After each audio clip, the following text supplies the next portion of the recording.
There's a pond in northwest India that never goes dry. It sits in the Thar Desert, a place where some villages get 2, maybe 3 real rainstorms a year. Wells don't save you here. A lot of the groundwater is salty, and yet millions of people farm anyway. How? They put a pond exactly where rain has no choice but to collect. And when it fills, the overflow isn't wasted. It's routed into fields designed to hold water inside the soil for months. Stone cisterns carved into bedrock hold 300,000 liters from rain that barely falls. One household tank lasted a family 5.5 months off a single storm. And now, NASA satellites show something nobody predicted. This desert is turning green. 38% more vegetation over 20 years. While the rest of India faces water crises, the Thar is getting wetter. Climate scientists call it an anomaly, but the farmers living here aren't surprised because they've been working with something the rest of the world forgot. Scarcity isn't a problem to solve. It's a design constraint. I'll show you the techniques that make this possible, but first, you need to understand what kind of desert this actually is.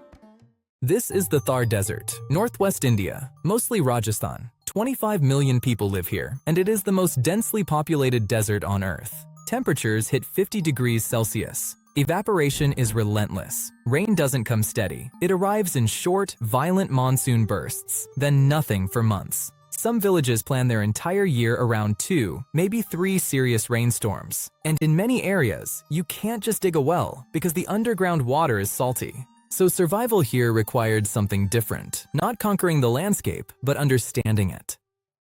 First, the perfect pond. Large surface ponds are positioned at exact topographical points where natural watershed channels converge during the monsoon. The pond near Jodhpur was built in 2003 with the local community. Before it existed, the nearest water source was 10 kilometers away. Now tanker tractors pull directly from this pond, distributing to households for cooking, drinking, and washing.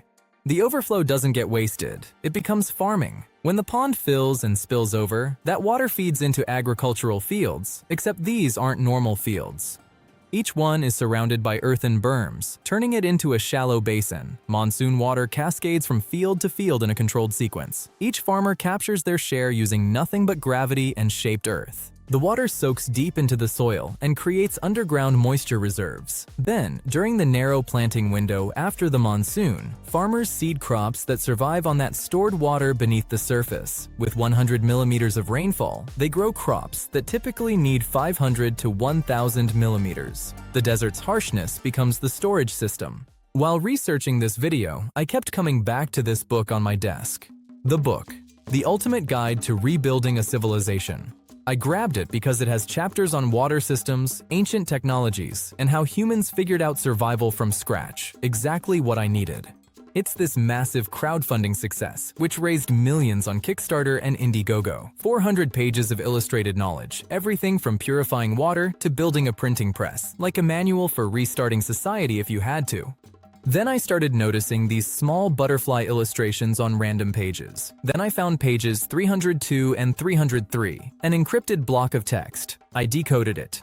Then, page 304 has a typewriter with emoji keys instead of letters, and I mapped them to a QWERTY keyboard. They spelled out part of a website URL. I found the rest scattered across other pages, pieced it together, typed it in, and this appeared. Just a password field, no instructions. This book is hiding an actual ARG-style treasure hunt. The butterflies mark entry-level puzzles, but there's a second layer of harder riddles throughout. Solve everything, unlock that password, get inducted into the Order of Seekers, and receive a real reward from the creators. Only 7 people worldwide have cracked it. If you think you can find all the clues and become the 8th person in the world to solve this, scan the QR code on screen now or click the link in the description. You can use the promo code EyeTech10 for 10% off. Now let's see how families in the Thar Desert are actually using these ancient systems to survive. Between those field berms, you'll see tree lines, kedri trees, bur trees. During monsoon floods, their roots are the only thing keeping those earthen berms from washing away. Without them, the whole basin system collapses. But they're also producing food, firewood, fodder for animals, wind protection. 6 survival systems in one plant. An organization called Gravis has spent 40 years proving this works at scale. Founded on Gandhian principles, their work is now visible from space. Green patches spreading across terrain that should be barren. They proved rain-fed agriculture works if you catch almost every drop. When these field basins flood during the brief monsoon window, the landscape stays productive for months. Then, there are the tankas, underground household cisterns that collect rainwater from rooftops or ground runoff. That 300,000-liter stone reservoir I mentioned at the start, hand-carved into bedrock 60 years ago by someone's grandfather, still supplies 2 families every day, all year. The organization I mentioned, Gravis, has built thousands more using modern ferro cement. 20,000-liter tanks with catchment areas that channel water through zigzagging silt traps. Sediment settles out before water enters storage. One family used to walk 4 kilometers daily for water. Just fetching it consumed their lives, kept daughters out of school. Then Gravis helped build a tanka. Rainwater from their roof, channeled into an underground tank beneath their home, now lasts 5.5 months. They also added a sand filter because the mineral content was so harsh that it caused joint pain. The filter cleans it before it enters the tank. These aren't new inventions. They're ancient technology refined over centuries, designed specifically for scarcity. These systems work, and they've worked for centuries. Between 2001 and 2023, rainfall in the Thar Desert increased 64%. NASA researchers studying 14 major deserts found only 4 experiencing significant precipitation increases. The Thar ranked first. During the monsoon season, the increased rainfall drives 66% of the greening, but during dry months, groundwater accounts for 67%. Since the 1980s, crop area rose 74%, irrigated land increased 24%. Urban areas expanded 50% to 800% in some zones. Population followed water availability.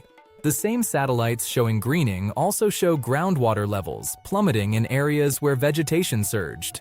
Scientists predict 20 to 50% more rainfall in the coming decades, but higher temperatures will spike energy demands. Work productivity drops in extreme heat. Dry season shortages persist despite wetter monsoons. Ancient tankas work with limits. They capture, they don't extract, they don't demand more than exists. They maximize what arrives. The question is, can we build systems that honor natural constraints while improving lives? Because 25 million people aren't leaving. This is their home. The techniques that kept ancestors alive, perfectly placed ponds, household cisterns, field basins, aren't history. They're survival technology that worked centuries ago and works today. If you want to learn more about ancient systems like these, the book I showed earlier breaks down hundreds of them. There's a link in the description, or scan the QR code on screen and use the promo code EyeTech10 for 10% off.